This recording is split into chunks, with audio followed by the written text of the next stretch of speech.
You know, when we have a couple that come together, generally the Prophet ﷺ used to advise or seize the opportunity to advise on an occasion where people gathered. So people gathered, for example, like this nikah, and the Prophet ﷺ would tell them to be conscious of Allah. He would read a few verses of the Quran. He would address the youth. Ya ma'ashara al-shabab man istata'a minkum al-ba'ata falyatazawwaj, increasing the encouragement of getting married, to say if you're able and capable, don't delay, get married. And at the same time, make it easy for your children to get married, because that is within the pleasure of Allah subhanahu wa ta'ala. So the issue of taqwa is very important. It is repeated in most of the verses, and especially the verses of Khutbatul Hajah, which at times is also recited during a khutbah of nikah, when it comes to advising the people and so on. So you look at taqwa, Ya ayyuhalladhina amanu taqullah. O you who believe, develop the taqwa of Allah. Taqwa itself is an encyclopedia of meaning.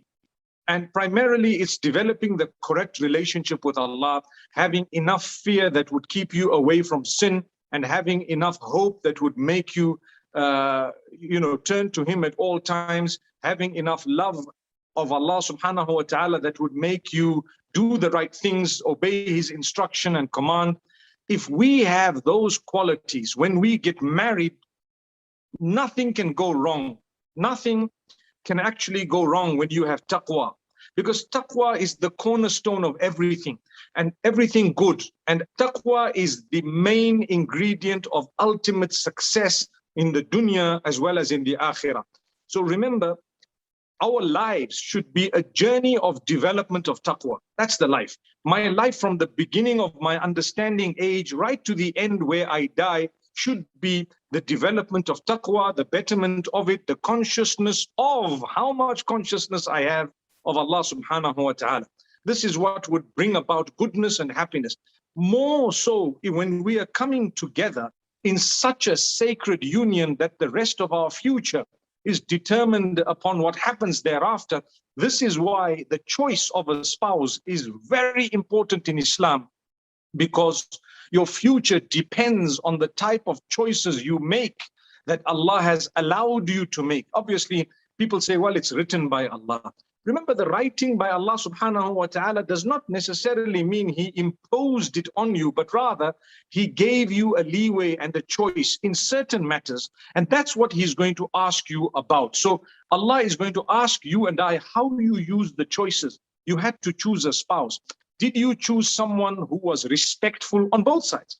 Are you going to respect them so that your children can learn the respect and learn the duties they have unto Allah? Will you be fulfilling your ibadah together so that your children, your offspring, the families and everyone around you can learn from you, and you can become lil muttaqina imama, you can become a leader of the righteous? If you are not righteous, how will your children be righteous? If you are not respectful, how will your children be respectful? If you don't say the right things with your mouth in terms of dhikr, Quran, goodness, teaching goodness, and even saying words of love and kindness to those around you, how are people going to learn from you? So it's very important to highlight this matter upon the nikah. My dear son and my beloved daughter,